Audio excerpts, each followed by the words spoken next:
അണ്ണാൻ മൂത്താലും മരം കയറ്റം മറക്കില്ല എന്നത് വി ഡി സതീശനെ തന്നെ നോക്കി വേണം പറയാം. തുടക്കമൊക്കെ ഗംഭീരം.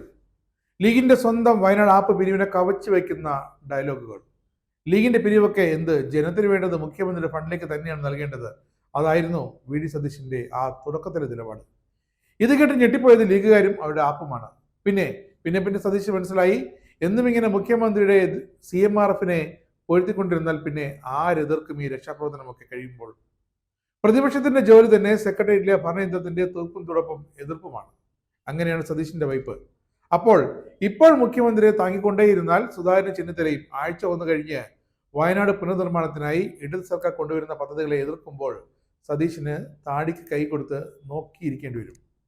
സുധാകരനാകട്ടെ ആര് എത്ര എവിടെ കൊടുത്തു എന്നൊക്കെ ഇഴകേറി പരിശോധിച്ച് അതിന് മാധ്യമങ്ങൾക്ക് മുന്നിൽ ചോദിച്ചു വെച്ച് ഇപ്പോഴേ താരമാകാനുള്ള തയ്യാറെടുപ്പിലാണ്. അങ്ങനെ സതീശൻ തന്റെ നിലപാട് തനിക്ക് വേണ്ടിയെങ്കിലും ഒന്ന് ഘടിപ്പിച്ചു. എന്നിട്ട് പറഞ്ഞു, നാട് പുനരധിവാസത്തിനായി മുഖ്യമന്ത്രിയുടെ നിധിയിലേക്ക് ജനങ്ങൾ നൽകുന്ന പണം അതിനുവേണ്ടി മാത്രമേ വിനിയോഗിക്കൂ എന്ന് ഉറപ്പുവരുത്തണം.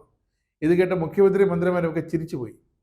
അവിടെ ജീവന്റെ തൊടുപ്പ് അന്വേഷിച്ച് തീർന്നിട്ടില്ല. ഇവിടെ ഇതാ ഇന്ദിരാഭവനിലും കന്റോൺമെന്റ് ഹൗസിലും പദ്ധതിയുടെ അടങ്കൽ തുക കണക്കെടുത്ത് ആരെയൊക്കെ തള്ളണം ആരെയൊക്കെ കൊള്ളണം എന്ന ആലോചനയിലാണ്. എന്തൊക്കെയാണ് ഈ സതീശൻ പറയുന്നതെന്ന് ആലോചിച്ച് നോക്കണം. മുഖ്യമന്ത്രിയുടെ ദുരിതാശ്വാസ നിധിയിലേക്ക് പണം നൽകിയവരുടെ എല്ലാവരുടെ ഡേറ്റകൾ വളരെ പരസ്യമാണ്. ഒരു രഹസ്യം അതിലില്ല. അതിന്റെ കണക്കുകൾ പൊതുജനത്തിനും എല്ലാവർക്കും വീക്ഷിക്കാൻ കഴിയുന്ന രീതിയിലാണ് മാധ്യമങ്ങളിലും വെബ്സൈറ്റിലും എല്ലാം വന്നിട്ടുള്ളത്. എല്ലാ ദിവസവും മുഖ്യമന്ത്രി അത് പുറത്തു വിടുന്നുമുണ്ട്. എന്നിട്ട് എന്താണാവോ ഇതുപോലത്തെ ഒരു സംശയം സതീശന്. ഇനി പറഞ്ഞതൊക്കെ സതീശൻ എപ്പോൾ പറയുമെന്ന് കാത്തിരിക്കുകയായിരുന്നു. അതാണ് ആദ്യമേ പറഞ്ഞത്, അണ്ണാൻ കുഞ്ഞ് വലുതായാലും മരം കയറ്റം മറക്കില്ലെന്ന്. പറയുന്നതൊക്കെ അതിലൊട്ടും സത്യമില്ലെങ്കിലും സതീശൻ മാറ്റി പറയില്ല. മുമ്പ് പറഞ്ഞതാണ് 2018 പ്രളയകാലത്ത് ദുരിതാശ്വാസ നിധിയിലേക്ക് ലഭിച്ച പണം മറ്റ് പല കാര്യങ്ങൾക്കും ചെലവഴിച്ചിട്ടുണ്ടെന്ന്. അതേ വ്യാജ പ്രചരണം സതീശൻ വീണ്ടും ഇതാ തൊടുത്തുവിടുന്നുണ്ട്. 1 ലക്ഷം രൂപയുടെ സംഭാവന മുഖ്യമന്ത്രിയുടെ ദുരിതാശ്വാസ നിധിയിലേക്ക് നൽകിയിട്ട് 1 കോടി രൂപയുടെ നുണയാണ് ഇതാ പറഞ്ഞു പരത്താൻ ശ്രമിച്ചുകൊണ്ടേയിരിക്കുന്നത്. വയനാടിന് വേണ്ടി ദുരിതാശ്വാസ നിധിയിലേക്ക് എത്ര രൂപ വന്നാലും അത് വയനാടിന് വേണ്ടി തന്നെ വിനിയോഗിക്കണമെന്നുള്ളത് അത് സർക്കാരിന്റെ നിലപാടാണ്. അതിന് സതീശൻ പ്രത്യേകിച്ച് പറയേണ്ട കാര്യമില്ല. സർക്കാരിന് അതിൽ ബോധ്യമുണ്ട്. വയനാട്ടിലെ ഏതെല്ലാം കാര്യങ്ങൾക്ക് ആ പണം ഉപയോഗിക്കുന്നു എന്നത് വളരെ പരസ്യമായ കാര്യം കൂടിയായിരിക്കും. ഒരു സംശയം വേണ്ട. സതീശൻ പറയുന്ന ഈ വാക്കുകൾ കേൾക്കുന്നവർക്ക് മനസ്സിലാകും ഇത് പക്ക രാഷ്ട്രീയം പറയുകയാണ്. രാഷ്ട്രീയപരമായ വിവാദങ്ങൾ മനഃപൂർവ്വം തൊടുത്തുവിട്ടിട്ട് അതിനെ രാഷ്ട്രീയ വിവാദമാക്കാൻ ഉദ്ദേശിക്കുന്നില്ലെന്ന് സതീശൻ തന്നെ കുറ്റസമ്മതം നടത്തുന്നുണ്ട്. ഇതിൽ ഏത് വിശ്വസിക്കണമെന്ന് ആകെ കൺഫ്യൂഷൻ. ദുരിതാശ്വാസ നിധിയുടെ വിനിയോഗം സംബന്ധിച്ച് നിയമസഭയിലെ ചോദ്യങ്ങൾക്ക് പോലും മുഖ്യമന്ത്രിയും മന്ത്രിമാരും വ്യക്തമായ മറുപടി അന്ന് നൽകില്ലെന്നാണ് സതീശൻ ഇപ്പോൾ പറയുന്നത്.